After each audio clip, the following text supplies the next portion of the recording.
弟兄姐妹，大家平安！又再一次来到我们云彩汇集的时刻。牧师要接续上个星期5786逾越节的启示。上个星期牧师有提到，就是看神要做一件新事。在神要做一件新事之前，我们会先经历到，就是什么？你要标注或者说宣告出来。过去的点点点来到了结束。那牧师今天要带弟兄姐妹来学习怎么去经历到这个速度在你的脚上。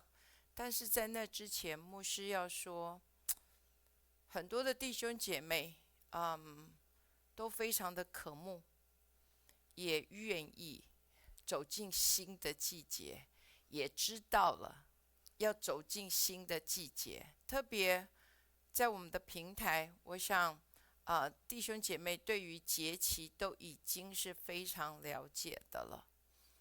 所以我们都知道，节期就是神指定与人会面的时刻，是神命定就是我们的应该是 set time， 就是神指定的时刻。然后在这个节期是天门打开的时候，特别逾越节代表着就是你的过去来到结束，神要给我们一个重新的开始，就是一个重新设定的时刻。然后节期也是所谓的什么，进入这个加速度的时刻，所以也就是与神超自然会面的时刻。我们都知道这些的真理，可是有许多的弟兄姐妹，我们却没有能够在明白的里面去看，去行出这样的真理，然后在真理的里，在这个行出的里面去看见这一个什么，这个展开在你的生命的当中。昨天牧师可能因为整个的逾越节的节期要来到了结束，所以昨天晚上我根本是很困难睡觉，没有办法睡，因为圣灵就一直很多的下载的事情在我的灵里面，就是主让我看见许多的弟兄姐妹，我们都愿意，我们也渴慕，我们就像手中拿了一大串的钥匙，然后在我们的前面，我们有许多的门，可是我们却不知道哪一把钥匙是属于哪一个门的。所以我们站在这么多门的面前，许多的先知性声音也宣告是新的季节，新的门要打开，可是门不会自动打开啊。所以你手中的钥匙要知道在哪一把的，在哪一个门的前面，你要能够去打开。所以我们拿了整串的钥匙，然后一直试一直试，然后我就看见门就一个一个消失了。所以留下的，我们在那里明明知道是新的季节，可是却没有办法进入。为什么？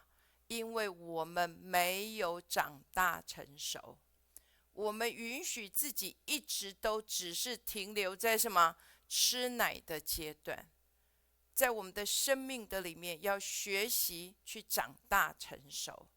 这一个长大成熟，当你面对就像牧师在前几天做了一个很对牧师来说是可怕的梦，叫做神跟我说投资，不是神跟我说，在梦里面就是投资失败了。可是对牧师来说，我起来不会被这个梦给带走，相反的，我一直不断的默想，在这样投资失败的时候，我应当怎么做？那在过去我的经历的里面，我在面对这样的时候，我应当如何来行？所以牧师要说，现在5786，牧师真的盼望我们不再是只是能够去听，有新的门要为我们展开，有新的季节要展开，神要在我们的生命做一个重新设定的工作。相反的，我盼望弟兄姐妹，现在是我们要起来，能够做出不一样选择的时刻。我们要能够选择，而且愿意这样的祷告在我生命的里面。主啊，我不是只是要进入，我要在明白的里面，要真实的看见的里面，走进这个新的季节，因为我要进入这个长大成熟的里面。我要去经历到的就是这一个在我的脚上加上速度。这个在我的脚上加上速度的意义代表着什么？第一个，你要去面对生命中的巨人。面对生命的巨人，牧师要说，主告诉我，直到你去面对这生命中的巨人，否则的话，你的脚没有办法去经历这个速度。也就像大卫这一个歌利亚，代表着他生命的命定的什么一个入口。所以牧师要说，这个巨人不是你祷告他就会不见的。就像大卫这个歌利亚他必须要去战胜他必须要去打死这个歌利亚，否则的话他没有办法走进他生命的命定。所以这个生命的巨人代表着神在你的脚上要加上的速度，直到你得胜了这个巨人，否则的话这一个速度没有办法进入你生命的当中。也就像先知以西结，神跟他说，人子啊，我要跟你说话，你站起来，我要跟你说话。然后以西结经历到什么？神的灵进入他的里面，所以他开始才能去听见神要向他说话的声音。许多的弟兄姐妹，我们一直不断的祷告，求主将这一个巨人从我的生命的里面挪开。可是神说，你要自己去面对，你要面对这个歌利亚，你才有办法去听见神向你说话的声音。而且牧师要说，不是依靠势力，不是依靠才能，乃是依靠耶和华神的灵。为什么？因为就像以西结所经历的，神的灵要进入你的里面，所以你才有办法去听见神要向你说话的声音。他要指示你如何来行，所以你才有办法去经历这一个速度在我的脚上。好，再来，我们要经历这个速度在我的脚上。第一个是要面对生命的巨人，你要去面对这个歌利亚，代表着这是你生命的第一个入口的考试，所以你必须去面对，所以你才有办法经历到这个加速度在你的脚上。好，再来就是你要学会变装潜入。也对牧师来说，变装潜入也就是在你的生命做什么人就要像什么人。许多的弟兄姐妹，牧师过去我已经不记得是哪一年的启示，牧师不有提到吗？许多的弟兄姐妹，我们就披着什么羊皮我们披着羊皮。亲爱的弟兄姐妹，你披着羊进入到狼群，你绝对被吞吃啊！所以牧师不就有跟弟兄姐妹说，你要披着狼皮呀。所以做什么人就要像什么人，你才有办法去经历到这一个速度加在你的脚上。牧师要说，做什么人就要像什么人，不代表着我们会因着这样子而将我们自己所坚持的真理跟价值价值观给放掉。因为当我们披着狼皮进入到狼的当中，牧师要说，羊跟狼是不同种类的，所以在我们的生命的当中，我们会经历到许多的什么声音的挑战，特别像现在整个的平台上都充满了各种不一样的声音，有不一样的挑战在我们生命的当中。但是牧师要说，挑战传统，但是不代表我们会违反真理。你会说，牧师你在讲这个是什么意思呢？也就是在我的生命的当中，因着我过去我被神的预备，所以当现在我进入到狼群的当中的时候，我们代表着是神的真理进入到这一个众人的面前。我们不是成为什么摇摆不定的墙头草，今天吹这个风我们就往这边去，明天吹那个风我们就往那边去。牧师要说不是如此，而且我们不是因为反对而去反对。你会说，牧师这是什么意思啊？最近有一位孩子跟我说，关于圣餐的事情。因为有一位姐妹觉得，我们守圣餐的时候，那没有受洗的弟兄姐妹，难道不可以守圣餐吗？因为神没有要我们什么排挤其他的人呢？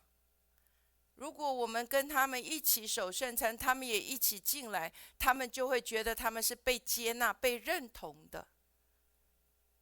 你会觉得听起来好像很有道理，但是牧师要说，我们的确可以挑战传统，但是我们不可以违反真理。为什么？因为圣餐不是排斥其他的人的问题，这两个是不一样的。因为圣餐第一个要求的就是你要能分辨这是基督的身体，你不可能不分辨然后就可以进去这一个圣餐的里面去吃喝了呀。圣经上面说，如果我们没有分辨，没有能够醒察的时候，我们是吃喝自己的罪呀。为什么？因为圣餐我们吃的是耶稣基督的什么肉啊，我们喝的是他的宝血。所以对牧师来说，不是说在这样的守圣餐的时候，如果其他的弟兄姐妹没有吃喝的时候，就表示我们排斥他们，我们不接纳他们。不是如此，因为这是如果他们吃喝了，那才真正的是产生极大的问题呢。因为他们既没有能分辨是耶稣基督的身体，而且他们是吃喝了自己的罪了。所以牧师要说，当我们进入到这一个什么披着狼皮出去的时候，当我们做什么人就要像什么的人的时候，我们要非常的小心。所以为什么牧师才说，许多的弟兄姐妹都只是听听说说的这一个什么认识神而已，却没有自己真正在神的话语上去扎根，其实是非常危险的。就会像这个孩子一样，他会觉得好像也没什么大不了的呀，就让他们来吃这一个圣餐，拿这个圣餐的饼跟喝这个圣餐的葡萄汁，没有什么问题，让他们觉得他们是被接纳。牧师要说，因为他对真理是不了解的，所以牧师要说，当我们变装潜入，你必须要知道神的真理的底线到底在哪里，你所坚持信仰的价值观到底在哪里。的确在圣经里面我们看见耶稣挑战了文士跟法利赛人，我们也看见保罗挑战了这个什么，这个在当时这一个什么犹太人的割礼，不是吗？牧师要说，他们挑战并不是他们不了解真理，相反的，保罗因为知道这个割礼是犹太人的传统，所以他先做了教导。他说割礼不是外表的割礼，而是内心的割礼。所以当他教导了之后，他当初一开始为提摩太来割礼，可是当他分辨了之后，他就可以什么，不为提多来割礼。所以牧师要说，你要真正能够在主的里面去得到这样的自由，是因为你已经知道真理了。所以牧师真的盼望，当我们变装潜入这个世界，我们在这个世界做什么人像什么人的时候，我们必须要能很清楚的知道真理，要认识真理，我们才能够真正在自由的里面，而不是为了反对传统或者反对这一些人的吩咐遗传而去反对了。好，再来另一个牧师要带弟兄姐妹来看的，这个变装潜入其实是耶稣的教导。牧师之前也有分享过，我记得我在讲说要披着狼皮的羊，而不是什么就披着羊皮进入到这个狼群的当中。我们来看耶稣的吩咐，在马太福音的10章的16节。我差你们去，如同羊进入狼群，所以你们要灵巧像蛇，驯良像鸽子。所以耶稣在这边说，我们要如同羊进入狼群。所以牧师要说，这里耶稣讲到说，你们要灵巧如蛇，驯良像鸽子。也就是我们是披着狼皮，可是我们不是狼啊，我们乃是这一位什么？是这位复活的耶稣基督，是这位神的羔羊在我的里面。所以耶稣才会说，我们是如同羊进入狼群。在这个进入之后，我们要非常的什么灵巧，要懂得去分辨。可是在我们的生命的里面，我们却是驯良像鸽子一般。好，我们再来看耶稣怎么吩咐的。路加福音的10章的第4节，不要带钱囊，也不要带口袋，不要带鞋，在路上也不要问人的安。这是耶稣一开始差遣他的门徒出去的时候，告诉他们说，你们不要带钱囊，也不要带口袋，也不要带鞋，在路上也不要问人的安。但是在耶稣要被钉十字架之前，他的吩咐有不一样的转变。来，我们来读路加福音的22章的35到36节。耶稣又对他们说，我差你们出去的时候，没有钱囊，没有口袋，没有鞋，你们缺少什么没有？他们说没有。耶稣说，但如今有钱囊的可以带着，有口袋的也可以带着，没有刀的要卖衣服买刀。所以牧师要在这边，我记得我上一次已经有教导过了，这给我一个很大的启示。有许多的弟兄姐妹就会说，以前耶稣明明叫我们什么，不要带钱囊，也不要带口袋啊，也不用带鞋啊。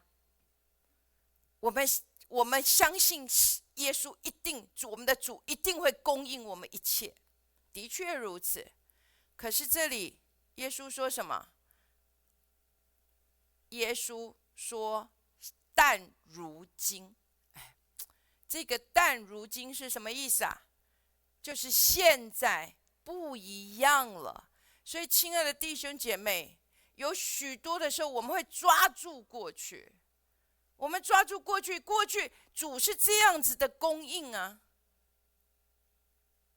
牧师最近有机会在瑞尼麦克林博士他们的教会分享的时候，我觉得很有趣。主告诉我的就是一样，就是牧师上个星期所分享的以利亚。以利亚之前不只是叼乌鸦、叼饼、叼肉来给他吃吗？他喝的是这个基利溪的水吗？是超自然的供应。可是现在神竟然叫他去找什么西顿撒勒法的一个寡妇来供应。牧师要说，这两种都是神的供应啊，亲爱的弟兄姐妹。过去的确不用带钱囊，不用带口袋，也不用带鞋。可是现在你要带钱囊，要带口袋，还要卖衣服去买刀啊。所以亲爱的弟兄姐妹，你要看见有不同的季节，有不同季节的供应，跟有不同季节的什么策略在我们生命的当中啊。为什么现在要这样行呢？好，我们来读一下路加福音的5章的第33到35节。他们说，约翰的门徒屡次禁食祈祷，法利赛人的门徒也是这样，唯独你的门徒又吃又喝。耶稣对他们说，新郎和陪伴之人同在的时候，岂能叫陪伴之人禁食呢？但日子将到，新郎要离开他们，那日他们就要禁食了。这里就是在告诉弟兄姐妹，就是之前因为新郎跟陪伴之人同在嘛，所以呢他们吃吃喝喝。可是现在呢，日子到了，新郎离开，那日他们就要什么？禁食了。所以亲爱的弟兄姐妹，我们要懂得去分辨，有不一样的季节在我们生命的当中。以前是这样，不代表现在也一样如此。现在要有不一样的策略，现在要有不一样的寻求，要有不一样的方式呈现在众人的面前了。所以我们得要进入这样子的分辨的里面。所以现在是要变装的时候，现在一定要变装，不能够再像以前这样。的确，我穿着洁白的衣服，可是主现在告诉你，你现在去到他们的当中，所以你要变装，你不能够再穿着洁白的衣服。当然牧师要说你可以穿在里面，但是你的外面必须披着跟他们一样的衣服。所以你会面对许多的挑战，但是这所有的挑战都在挑战的是什么？你到底对神对神的儿子有多少的认识？你对神的真理到底有多少的掌握？好，再来，变装最彻底的就是但以理跟他的3位朋友。牧师要说，他们的变装真的是非常的什么彻底？为什么？他们到了迦勒底，他们学习迦勒底的什么语言、文字还有知识。牧师的中文不太好哈，所以我希望在平台上下面不要有这么多每一次来纠正牧师的发音。但以理跟他的3个朋友学习迦勒底的什么语言、文字还有知识。然后呢，不仅如此，连他们的什么名字都被改了。可是不论他们在迦勒底是如何的环境，不论他的名字怎么被改变，你发现但以理跟他的3个朋友很重要的是什么？他们身份的认知从来没有改变过。他们知道他们是谁，他们知道他们所侍奉的神到底是谁，他们知道他们的生命的生活的这些价值观到底在哪里。所以你看见但以理去到那边，王给他这些膳食的时候，他坚持不用王膳，为什么？因为这跟他过去这个犹太人的生活有很多的冲突，所以他才会选择吃什么？吃蔬菜啊。所以但以理21天的禁食。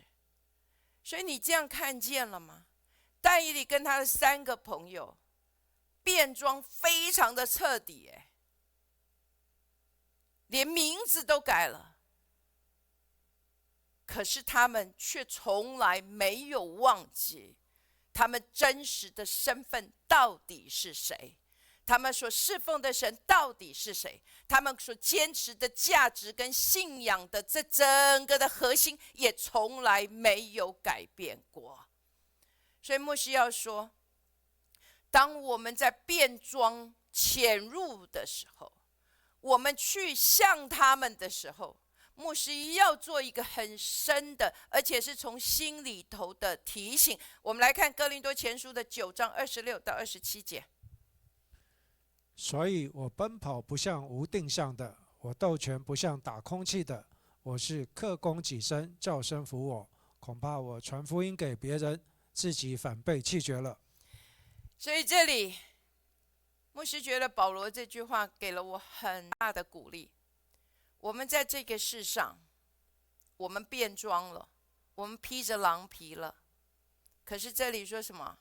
我奔跑不像什么无定向的，我斗拳不像是打空气的。为什么？因为我们很清楚知道我到底是谁，我知道我所侍奉的神是谁，我知道我信仰跟所有一切价值的这一个核心到底在哪里。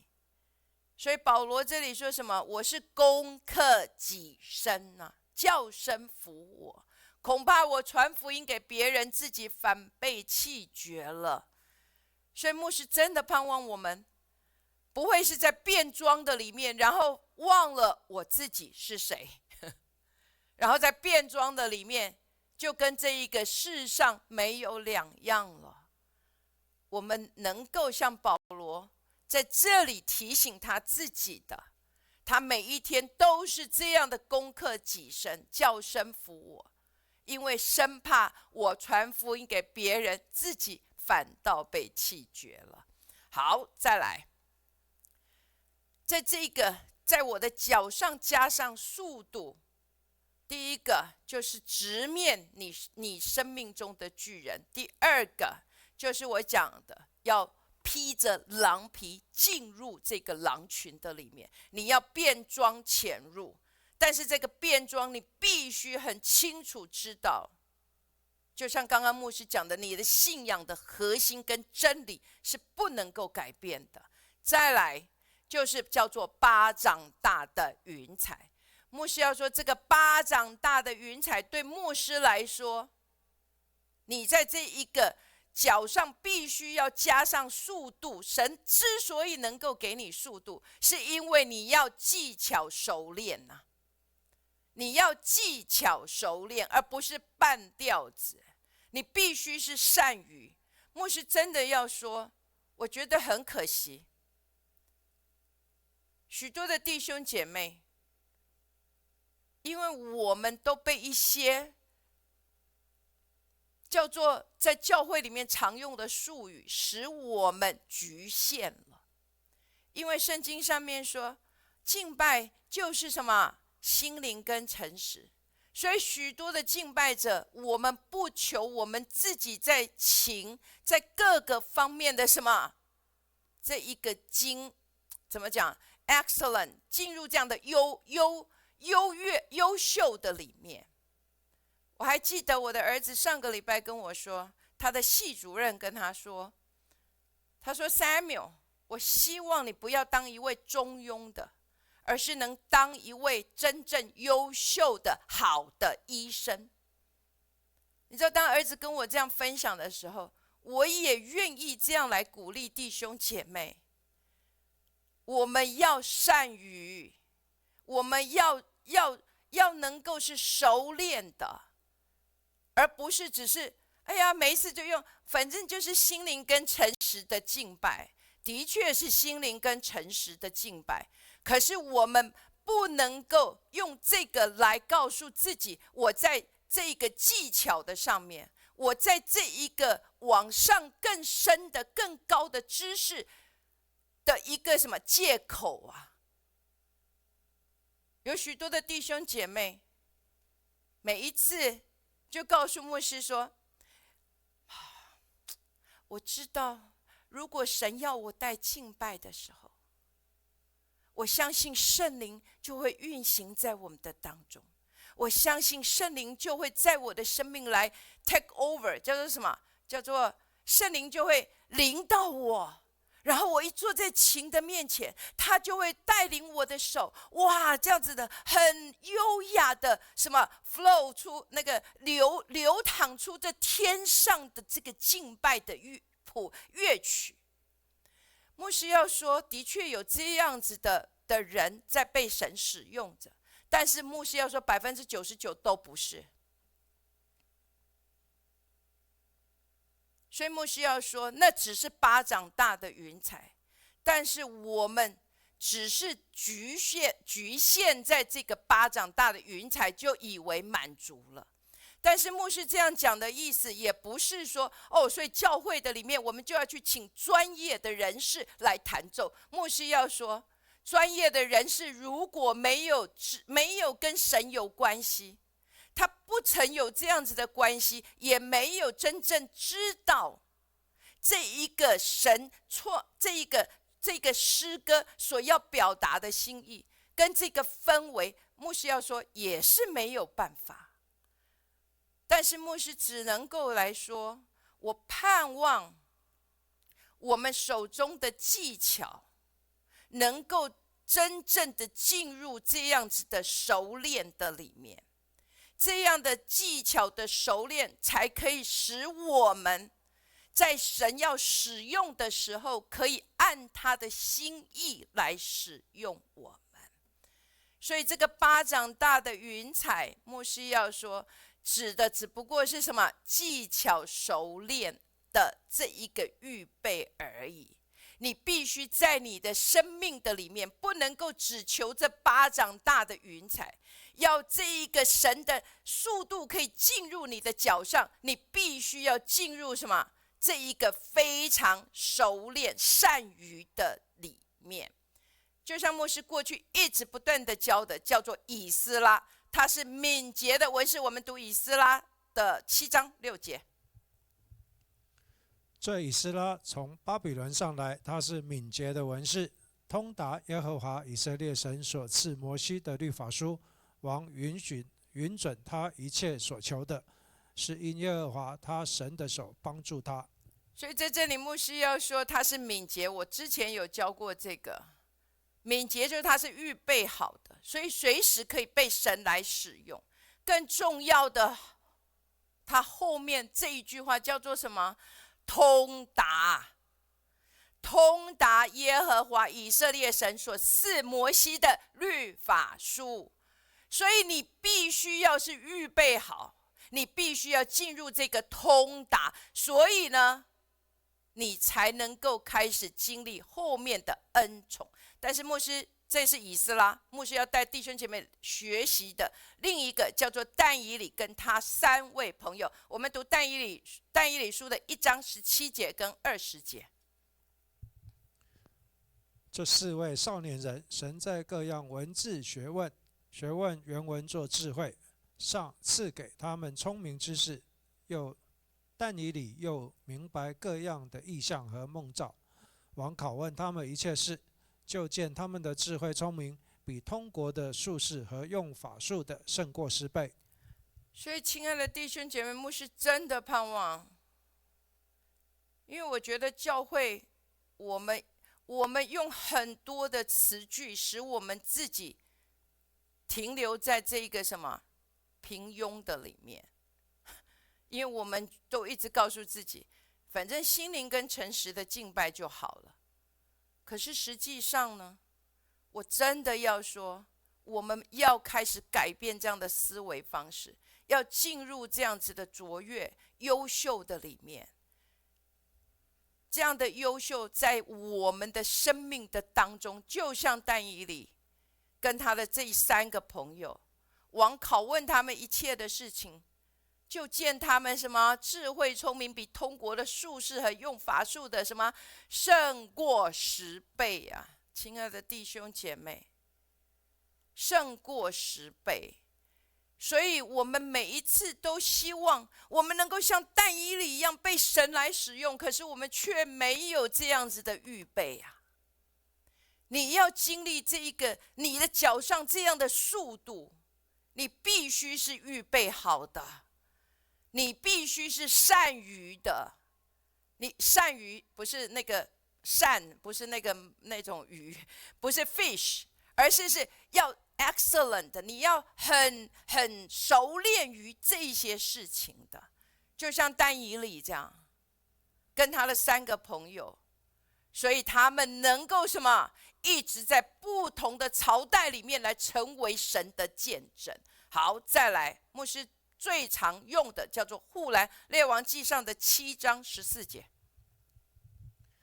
他是拿弗他利支派中一个寡妇的儿子，他父亲是推罗人，做铜匠的。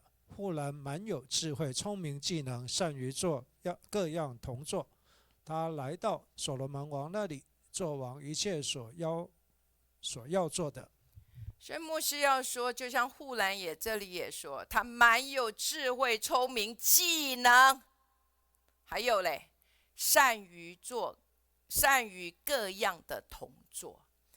之前牧师有教导过，你想要吸引君王，你要有君王所需要的技能啊！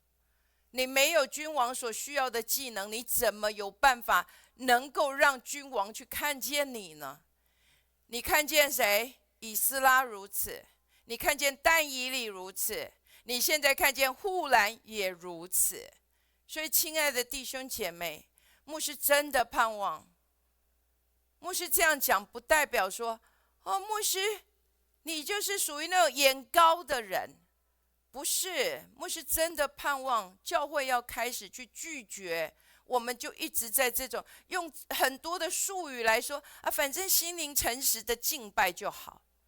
牧师要说，我不是否定这个，我只是真的要说，在世上你要吸引君王，你要吸引更高的这样子的影响力，你一定要像牧师刚刚所举的例子一样，你一定要善于，而且是卓越优秀的，你才有办法进入到不同的影响力的领域的里面。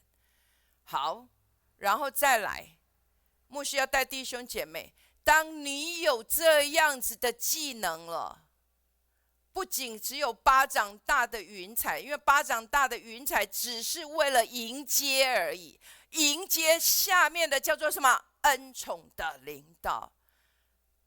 巴掌大的云彩，当你被预备好了，这个巴掌大的云彩会吸引这个恩宠进入我们生命的当中。牧师再解释一次，恩宠第一个叫做在别人的眼中蒙恩啊，就是如果你能够去读许多的经文表达，就是你 find favor in someone's sight，就是在别人某人的眼中，你找到了这个恩典 ，OK？ 所以你就看见以色列的百姓出埃及的时候，尼希米还有但以理、以斯帖，这些都是什么？在王或者在人的眼中蒙了这样子的恩典。但是这不是牧师今天要讲的。你要速度的领导，你必须要有什么？要能够神的这个恩宠在你的身上，使你能够去做出或者是想出。当神的恩宠临到你的身上，也就是神使你能够去想出。好，当牧师在预备的时候，是刚好我们教会那个 Maggie 刚好要分享。然后他分享的时候，他提到了这一段经文，使得我才去看见，其实神的恩宠在我们身上的时候，牧师要带弟兄姐妹来读的，叫出埃及记的35章30到34节。摩西对以色列人说：犹大支派中户尔的孙子乌利的儿子比撒列，神耶和华已经提他的名召他，又以神的灵充满了他，使他有智慧聪明之士，能做各样的工，能想出巧工，用金银铜制造各物，又能刻宝石，可以相看，能雕刻木头，又能做各样的巧工。耶和华又使他和但支派中亚西萨抹的儿子亚和利亚伯心里灵明，能教导人。好，所以在这里可以跟我回去前面的经文吗？牧师要你将这几个字记在你的灵里。技巧，你必须进入熟练，不仅要熟练，还要变成什么？专精，也就是善于。然后呢，当你善于的时候，就像这里说，神将他的灵充满了你，使你有智慧、聪明、知识，还有嘞，不仅能做出各样的工，就像刚刚牧师讲的善于，还有嘞32节讲能想出巧工。所以你必须要是善于，你要专精，神才能够当神的灵一临到你的时候，你就能够去想出巧工。但是不是在这里就停止了，还要什么？在下面33、34。好，在这里耶和华又使他和但支派这个什么亚和利亚伯心里灵明，还能什么？能教导人。你这样看明了吗？什么叫做神耶和华神的恩宠在我的身上？这个恩宠在我的身上，代表着神的灵临到你的身上，你已经是什么？不仅有技巧，你不仅熟练，你更专精了。当这个专精耶和华神的灵一临到的时候，你不仅能做，你还能想出啊！在想出之后，你还能够什么？有这样子的灵明，就是有这样的明白，你能够去教导人。所以牧师真的盼望你能够看见，期待5786，不要停留在巴掌大的云彩，而是要能进入这一个什么？这一个善于，不仅善于，而是期待当耶和华神的灵临到我身上的时候，神的手在我的身上的时候，我不仅善于，我还能够想出，我能够去创造出。这个想出的意思好像是只是想而已，不是，这里是说创造出，去创造出神透过你的手去创造出别人家所没有办法创造出来的。然后呢，你能够在这个明白的里面去教导其他的人。所以这是牧师要说很重要的，这一个耶和华神的灵在我身上，这个恩宠在我身上所要带出来的果实。好，最后牧师要带弟兄姐妹来学习这，我想是5786一个很重要的信息。逾越节的信息叫预先的知识，这个预先的知识是牧师所领受到的。我要说，感谢赞美主，在前几天瑞尼麦克林博士有提到，他说现在的属灵征战跟以前已经不一样了。如果你有在灵里面比较知道，当我们还在停留在这个祖先遗传咒诅，其实现在整个属灵的征战已经完全不一样。第一个叫做什么？资讯的征战，第二个叫做经济的征战，第三个叫做实体的战争的征战。所以这三个改变所有的一切。所以牧师要说，我不再讲那个资讯的这一个征战，牧师已经讲过几百次了，整个的舞台充满了口水，你一定要学会分辨。所以牧师上个星期已经有教弟兄姐妹，你一定要分辨，你不可能再像以前一样听到了就是了，看到了就是了，没有。现在所有的东西，特别是人工智能出来之后，我要说许多的东西根本都不是眼睛所看的。但是牧师要专注的是什么？这个预先的知识就是什么？全地将要开始经历到经济的重新设定。我再讲一次，全地要开始经历到经济的重新设定。上一次重新设定是在这个疫情的时候，但是它没有碰触到经济，虽然经济受到震荡，但是没有。牧师要说，现在全地将经历是经济的重新设定。所以呢，牧师要说，我们已经进入7年的预备期了。所以现在这个预先的知识就是第一个，我们必须分辨你现今的季节。我们先读历代志上的12章的32节。以撒家支派有200族长，都通达实务，知道以色列人所当行的，他们族弟兄都听从他们的命令。牧师要说，我在这边讲分辨现今的季节，跟牧师上个星期讲的分辨是不一样的。上个星期牧师讲的分辨叫做先知性的声音，也就是现在你所听见的声音，你不能够单单只凭耳朵所听的，眼睛所看的来判定。就像牧师用的例子，不就是以利亚吗？以利亚去到这一个西顿撒勒法这个寡妇的家，这个寡妇如果她是按着耳朵所听的，我想她完全不可能接纳什么，不可能接纳以利亚进入她的家中，因为太匪夷所思了，不是吗？我就告诉你，我就将要死，我就是去做饼之后，我就要死了。你没有安慰我，也没有带来供应，你反而是说你可以照你说的去做，然后等下先做一个饼给我，不是很奇怪吗？所以牧师要说，这个分辨跟那个分辨是不一样的。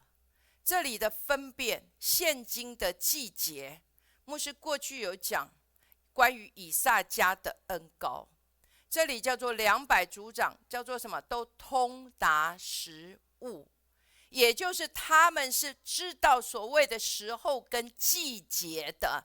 亲爱的弟兄姐妹，许多的弟兄姐妹就是无法去分清楚时候跟季节。过去这样，现在我也认为是如此。你必须要能够知道现在到底在什么样子的季节的里面了。这里牧师要说，这以撒家的恩膏不是只是分辨时候跟季节而已，这里还更重要的，他什么？知道以色列人所当行的，而且他能够去指教他的本族的弟兄，能够让他们根据他所说的去行出来。所以亲爱的弟兄姐妹，现在已经是跟以前是不一样的季节了。所以牧师要说，牧师的 PPT 上面有写，叫做7年的预备时期，叫做7年的预备时期。但是牧师不可以告诉你现在我们在第几年。为什么？因为神给教会给世界跟给以色列的时间是不一样的，所以牧师没有办法直接告诉你现在是第几年，而且每一个人，牧师要说每一个人的季节也不一样。过去牧师讲的时候，许多弟兄姐妹都被冒犯，因为牧师讲说有许多弟兄姐妹你根本就不是在5786年啊，时间是在5786，可是你根本就还没到5786，因为你根本都还没有连预备，连这样的明白都还没有，你怎么能够期待进入这样子的准备的里面呢？所以牧师要说，这7年的预备，教会照理说早就已经进入预备了。牧师要说，我之前已经有提过，其实有许多先知性的声音都已经发出来，早就已经进入这个预备的时间了。可是教会，牧师要说很可惜，牧师不就说，上个星期我提到先知性的声音，因为先知性的声音被滥用，因为先知性的声音在教会带来的混乱，所以使得许多神的教会根本没有办法什么越过。就像参孙他出的谜语，他是从哪里去得着那个蜂蜜啊？他从这个死掉的狮子的什么尸体的里面去得着蜂蜜，这是什么意思啊？也就是我们要有办法，从这样看起来，教会看起来对先知性的声音一片这样子的什么死亡的里面，我们要有办法去越过，然后能得着神透过先知性的声音将要为教会所带来的这个蜂蜜呀。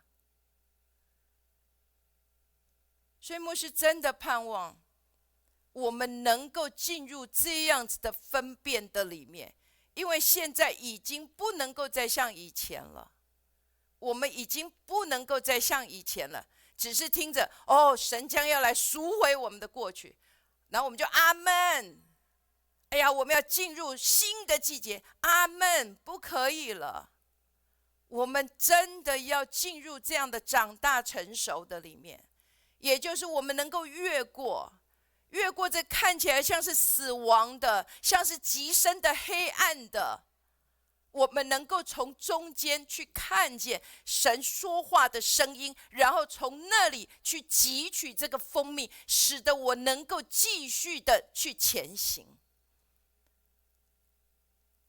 所以牧师要说，我们已经进入这7年的预备。上个星期牧师有讲，有弟兄姐妹跟我说，牧师你是不是口误了？明明是逾越节，你怎么讲到住棚节？所以牧师不就有说了吗？对牧师来说，神在压缩时间了。神将住棚节，不是将住棚，将逾越节，然后呢，复活节，整个在时间的里面结合起来，这代表是什么意思？牧师不就讲了吗？耶稣基督不仅为我们的罪成了这一个赎罪的羔羊，更重要的，他已经复活升天，他坐在父神的右边，他进入他的荣耀，而且他将圣灵赐给我们，就是神的灵，基督的灵，神的儿子的灵住在我的里面。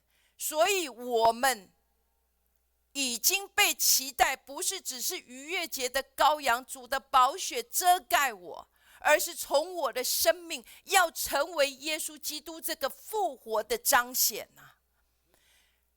所以牧师要说，我们必须开始进入这一个分辨的里面，不管你自己个人的本身，或者是在教会，你都要进入这样的分辨，要能够真正去分辨，这是神的先知性的声音给教会的，然后我们能够进入这样的里面得到祝福。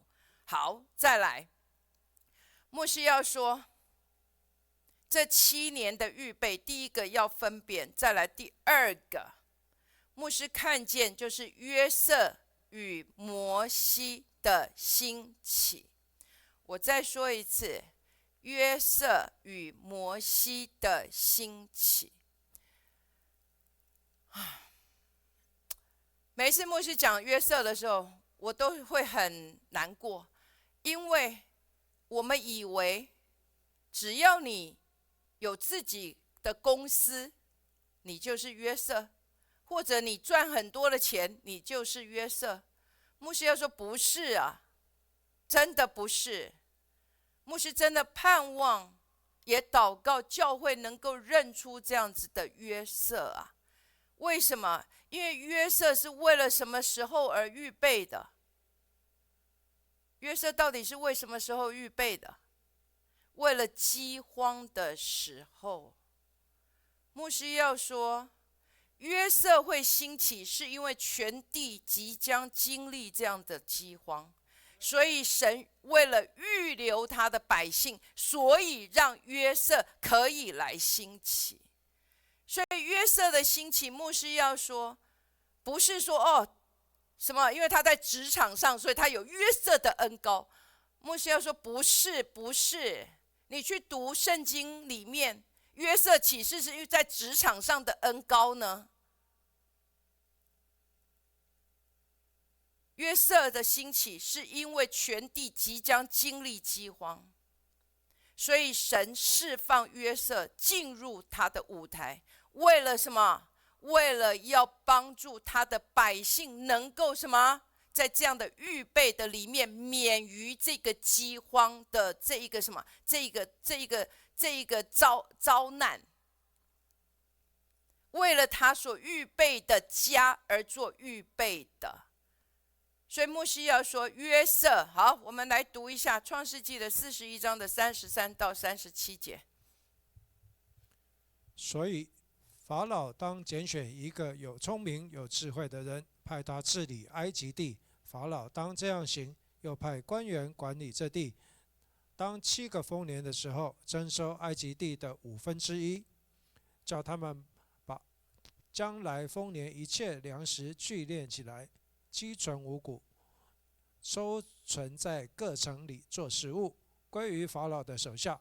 所积蓄的粮食可以防备埃及地将来7个荒年，免得这地被饥荒所灭。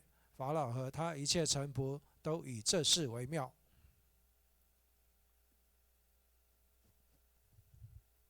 好，牧师要说，在这里你看见约瑟整个的兴起是因为什么？法老做了一个梦，做了2个梦，其实2个梦是一个梦。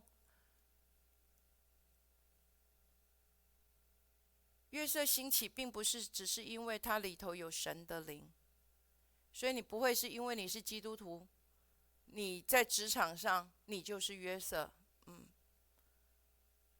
在这里很明白很清楚的，约瑟在这里说什么？他跟法老说什么？你当拣选一个有聪明有智慧的人，派他来治理埃及地。然后嘞，他还给出了什么？现在是聚敛的时刻。现在是聚敛的时刻，现在是聚收，就是要将一切的什么粮食都聚敛起来，然后收在各城的里面。然后呢，在这个7个丰年之后，7个荒年临到的时候，全地就不会被这个饥荒所灭了。感谢赞美主，主把这个文字给了我。我刚刚要讲约瑟的兴起，是因为神要免除他的百姓被饥荒所灭，所以牧师要说约瑟一定会兴起，但是牧师祷告神的教会能够认出约瑟。约瑟不是说因为只是他在职场上而已，不是，他甚至是在监牢里呢。他在监牢里被带出来的，亲爱的弟兄姐妹，所以我们要能够去分辨出这样子的约瑟。再来，摩西会兴起，牧师要说，全地将会经历经济的重新设定。所以为什么牧师过去一直讲，我们的撒种叫做刀剑饥荒黑暗日子的种子？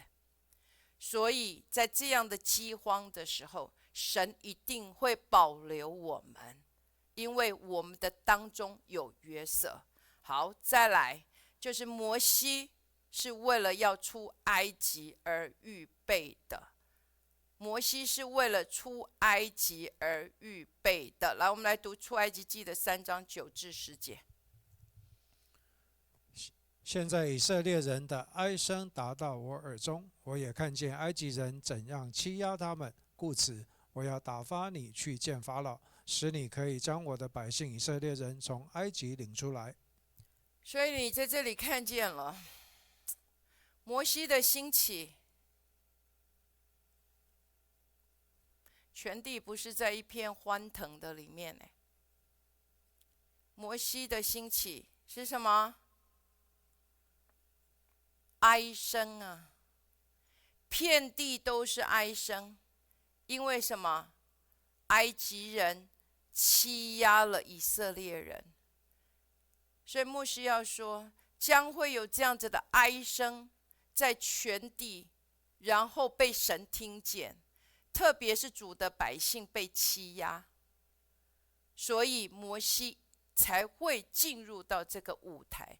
另外，摩西之所以会进入舞台，是因为什么？神给亚伯拉罕的应许。我们读创世纪的15章13到14节。耶和华对亚伯兰说：你要的确知道，你的后裔必寄居别人的地，又服侍那地的人，那地的人要苦待他们400年，并且他们所要服侍的那国，我要惩罚。后来他们必带着许多财物从那里出来。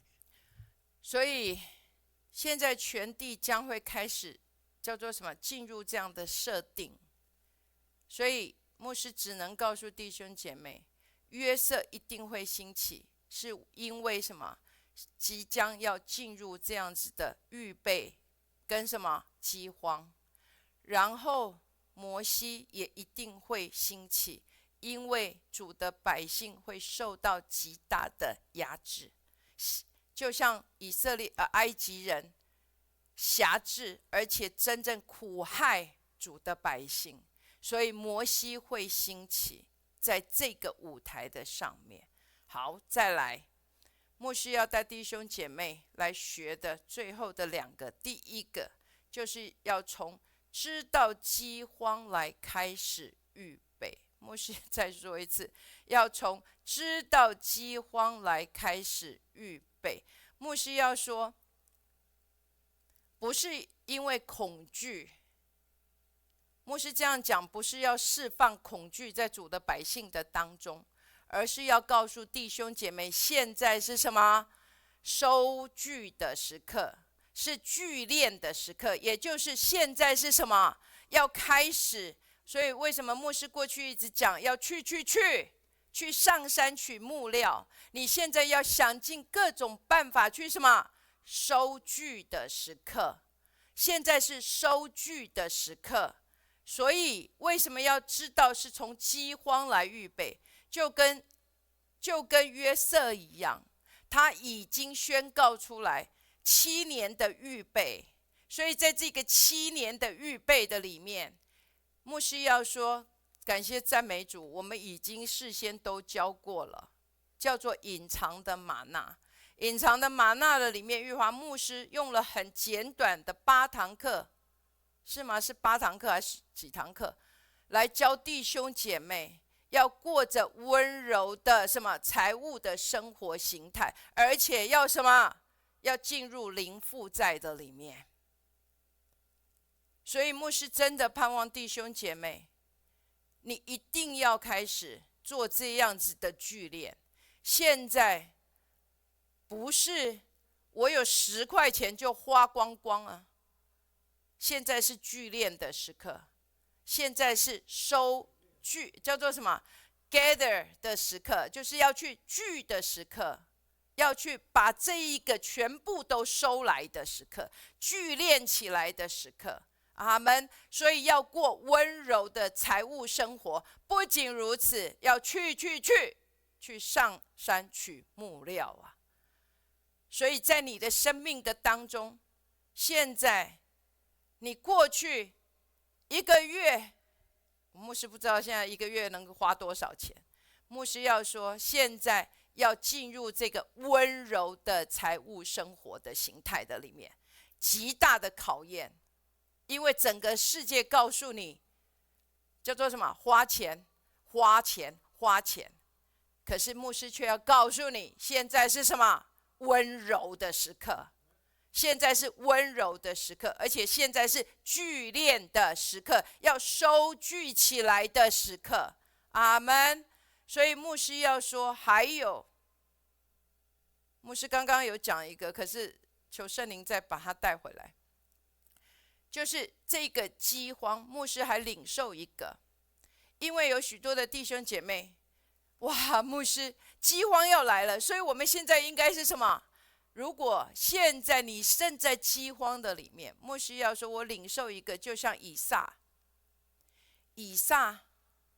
他那个时候遇到了饥荒，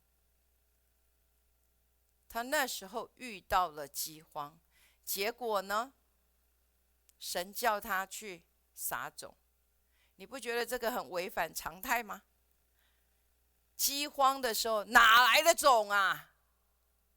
可是反而神要他在饥荒的时候去撒种。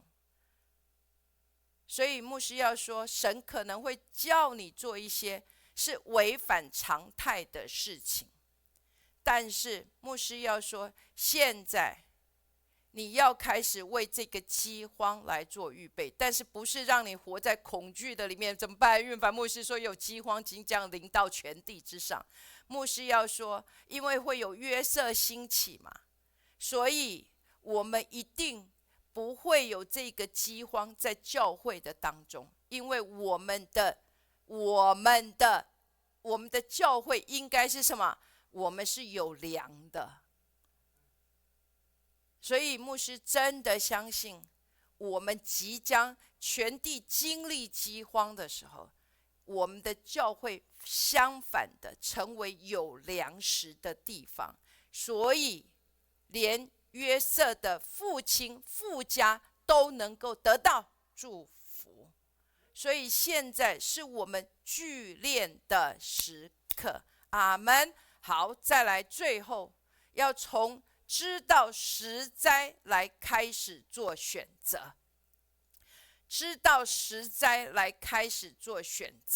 也就是你将会听见全地叫什么？哀鸿遍野，是不是？牧师中文也忘记了，就是你将会听到全地不是以色列人，是埃及人。埃及人在逾越节的时候，你去想一下，在整个黑暗的时候，因为神的审判一定会临到，在全地经历这样的黑暗的时候，所有的长子死亡，所以整个的埃及到处都是什么？哭泣的声音。还有嘞，不仅是人，还有动物哀鸣的声音。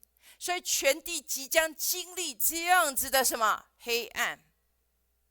但是呢，你跟我却在不一样的地方，因为我们是在歌珊地呀，因为我们的门楣上是有羔羊的宝血啊。所以在全地黑暗的时候，我们却立在不一样的什么地方啊？我们在这一个地，在埃及地，可是那个埃及地里有一个地方叫做歌珊地。所以当全地经历这样的审判的时候，我们不是在那里说感谢赞美主，他们都要被审判。因为他们不听从神的话。不是，牧师要说相反的，牧师盼望教会能够成为这个挪亚的方舟，能够让世人可以进到我们的当中来。虽然挪亚的方舟里面都是动物，但是牧师盼望，当这一些人选择进入到我们的当中的时候，他与我们连结的时候，他们因为我们身上的恩去看明了时候，让因为我们的当中有粮而进入我们的生命的当中来寻找神的时候，我们都能够成为他们的祝福啊！牧师相信这是神赋予教会在最后一个很重要的使命，就是当全地经历这样的黑暗的时候，我们的当中是有光的，我们的当中是有羔羊的宝血的，我们的当中是什么？有粮食的。所以他们可以来，因着他们投靠在耶和华的印下，所以他们可以生命也得以保全。所以牧师真的盼望，在5786这个逾越节的开始，我们能够进入不一样的预备，我们能够真的在我们生命的里面去定义，主啊，我要长大成熟，我要长大成熟，我要能够真正的成为神你手中可以使用的器皿。当人进入我生命跟我连结的时候，他们可以经历到的，就像